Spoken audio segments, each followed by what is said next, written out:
pagi anak-anak. Pagi, Bu. Baik, terima kasih. Sebelum kita memulai pembelajaran kita hari ini, ada baiknya kita berdoa terlebih dahulu yang dipimpin oleh ketua kelas. Baik, kepada ketua kelas silahkan pimpin doanya. Baik, Bu. Teman-teman, mari kita bersama dalam doa menurut ajaran dan kepercayaan kita masing-masing. Doa dimulai. Berdoa sama-sama. Baik, terima kasih. Ibu sedikit, apakah kalian semua dalam keadaan sehat? Sehat? Sehat, Bu. Baik, terima kasih ya kalau kalian sehat-sehat. Sebelum kita memulai pelajaran kita hari ini, Ibu akan bertanya kepada kalian, yaitu berkaitan dengan materi kita sebelumnya. Ibu akan bertanya yaitu berdasarkan letak geografis, Indonesia terletak di benua apa saja. Jika ada yang mengetahuinya, Ibu akan memberikan nilai plus kepada siswa yang bisa menjawabnya. Terima kasih. Saya, Bu. Baik, kepada Dewi silahkan. Berdasarkan letak geografisnya, kepulauan Indonesia di antara benua Asia dan benua Australia, serta di antara Samudra Hindia dan Samudra Pasifik. Baik, terima kasih ya kepada Dewi karena sudah menjawab pertanyaan Ibu dan jawabannya benar. Kamu akan mendapatkan nilai plus. Baik, kita akan masuk pada materi yang baru yaitu letak geografis dan letak astronomis. Seperti yang kita ketahui, letak geografis dan letak astronomis di suatu daerah atau suatu daerah, bahkan negara, bumi, pasti memiliki letak astronomis dan letak geografis, termasuk negara kita sendiri loh, yaitu Indonesia. Seperti yang kita ketahui, letak geografis memiliki arti sebagai letak sebenarnya dari suatu tempat atau wilayah, seperti berada di lempengan berbentuk bumi. Sedangkan letak astronomis sendiri memiliki arti sebagai letak suatu tempat atau wilayah yang didasarkan pada titik koordinat yang terdiri atas garis bujur dan garis lintang.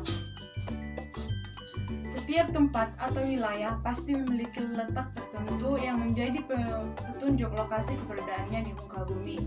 Letak ini tersebut juga memiliki berbagai fungsi. Terlebih melihat bahwa permukaan bumi terbagi menjadi banyak negara. Salah satu fungsi dari letak tersebut adalah untuk menentukan batas teritorial suatu negara, penentu arah untuk mencapai suatu tempat, dan dapat menjadi titik penentu tempat terjadinya suatu fenomena alam. Letak tersebut dibagi menjadi dua jenis, yaitu letak geografis dan letak astronomis. Letak geografis memiliki arti sebagai letak sebenarnya dari suatu tempat atau wilayah.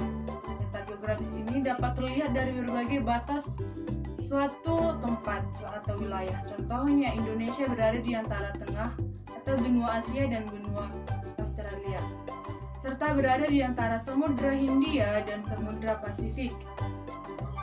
Baik benua maupun samudra tersebut merupakan tempat yang benar-benar ada. Letak geografis tersebut memiliki pengaruh besar pada berbagai hal bagi suatu tempat.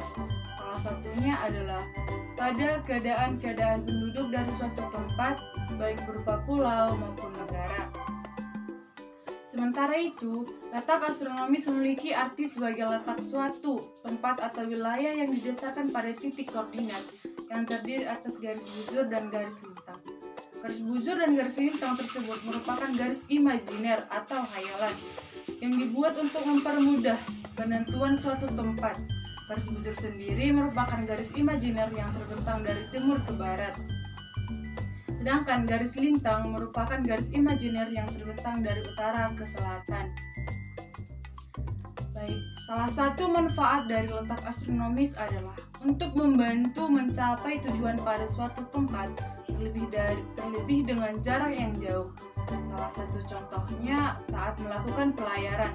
Letak astronomis ini menjadi penting sehingga suatu kapal tidak tersesat di lautan yang amat luas. Selain itu, letak astronomis juga bermanfaat untuk menentukan pembagian waktu di Indonesia dan penentuan iklim di suatu daerah. Baik, letak astronomis Indonesia terletak pada koordinat 95 derajat hingga 141 derajat bujur timur dan 66 derajat lintang utara hingga 11 derajat lintang selatan. Wilayah Indonesia tidak dilalui oleh garis tropis atau cancer, garis di balik utara, yang menandakan wilayah paling utara bumi dan terbenam sinar matahari langsung di atas kepala. Batas wilayah Indonesia paling utara pada koordinat 6 derajat lintang utara terletak di Sulawesi atau Provinsi Nenggara Aceh Darussalam. Batas wilayah Indonesia paling selatan pada koordinat 11 derajat lintang selatan berada di Pulau Rote atau Provinsi Nusa Tenggara Timur. Sedangkan wilayah paling barat pada koordinat 95 derajat lintang timur berada di Pulau Brunei atau Provinsi Nenggara Aceh Darussalam. Terakhir, batas wilayah Indonesia paling timur pada koordinat 140 derajat 31 derajat bujur timur berada di Sungai Beli atau Kota Merauke. Provinsi Papua bagian timur berada di Sungai Beli. Wilayah Indonesia juga dilewati oleh garis geometri atau garis lintang 0 derajat atau biasa disebut dengan garis ekuator atau garis khatulistiwa. Wilayah di Indonesia yang dilewati garis khatulistiwa adalah Kota Moncol di Sumatera Barat, Pontianak di Sumatera Barat, Kalimantan Tengah, Kalimantan Timur, Sulawesi, Kepulauan Riau, Sulawesi Utara, Kepulauan Halmahera, Kepulauan Utara, dan Pulau Wai di Papua Barat. Dan materi berikutnya pengaruh letak astronomis. Letak astronomis tersebut menyebabkan Indonesia memiliki iklim tropis dan iklim tiga zona waktu. Apakah siswa semua tahu apa iklim tropis? Jika tidak tahu, Ibu akan menjelaskan. 1. Iklim tropis. Dampak dari letak astronomis Indonesia itu berpengaruh pada iklim. Indonesia beriklim tropis karena berada pada garis khatulistiwa. Karena iklim tropis membentang dari 23,50 lintang utara sampai 23,50 lintang selatan. Sedangkan garis lintang Indonesia yaitu 60 lintang utara sampai 110 lintang selatan. Dampak dari iklim tropis yaitu wilayah Indonesia mendapat sinar matahari secara malam. Indonesia juga tidak memiliki musim dingin, melainkan hanya memiliki dua musim, yaitu musim hujan dan musim kemarau. Musim udara dan kegelapan. Udara cenderung hangat, sehingga flora dan fauna bisa berkembang biak dan baik. Dampak dari iklim tropis tadi di Indonesia memiliki banyak hujan dan bumi. 3. Zona waktu dan dampak dari letak garis bujur Indonesia. Menurut Indonesia terbagi atas 3 zona waktu yaitu waktu Indonesia bagian barat atau WIB. Waktu Indonesia bagian barat atau WIB dimulai dari 105 derajat garis bujur timur dan selisih waktu dengan Greenwich Mean Time atau GMT lebih 7 jam. Wilayah dengan WIB adalah seluruh daerah Sumatera Jawa, Madura, Kalimantan Barat, dan Kalimantan Tengah. Zona waktu kedua yaitu waktu Indonesia bagian tengah atau WITA. Waktu Indonesia bagian tengah atau WITA dimulai dari 120 derajat garis bujur timur dan selisih waktu dengan Greenwich Mean Time atau GMT lebih 8 jam. Wilayah di Indonesia dengan WITA adalah seluruh daerah Kalimantan Selatan, Bali, Nusa Tenggara Barat, Nusa Tenggara Timur, Sulawesi, dan pulau-pulau sekitarnya. Dan yang terakhir yaitu waktu Indonesia bagian timur atau WIT. Waktu Indonesia bagian timur atau WIT dimulai dari 135 derajat garis bujur timur dan selisih waktu dengan Greenwich Mean Time atau GMT lebih 9 jam. Wilayah dengan WIT meliputi seluruh daerah Maluku dan Irian Jaya. Baik, materi kita hari ini sampai di sini saja. Sebelum Ibu mengakhiri materi kita hari ini, Ibu akan bertanya kepada seluruh siswa-siswa yang ada di mengikuti pelajaran Ibu. Yaitu pertanyaannya, Indonesia bersebelahan dengan negara apa saja? Jika ada yang mengetahui, Ibu akan memberikan nilai plus juga. Saya Bu, Baik, kepada Putri silahkan. Indonesia sebagai negara kepulauan berbatasan langsung dengan 10 negara yaitu India, Thailand, Malaysia, Singapura, Vietnam, Filipina, Papua Nugini, Palu, Timor Leste, dan Australia. Baik, terima kasih. Jawaban dari Putri benar sekali ya.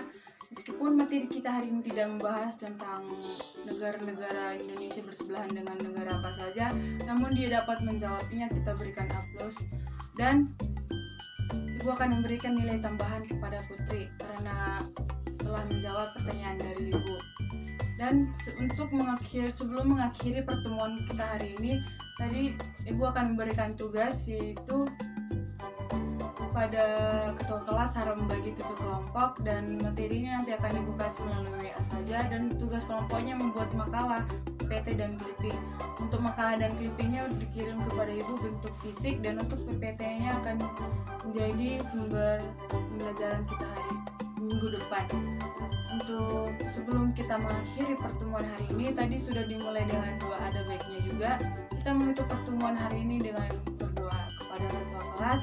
Harap memimpin doa sebelum kita mengakhiri pertemuan ini. Baik Bu, teman-teman, mari kita bersama dalam doa menurut ajaran kepercayaan kita masing-masing. Berdoa dimulai. Berdoa selesai. Baik, terima kasih ya kepada ketua kelas.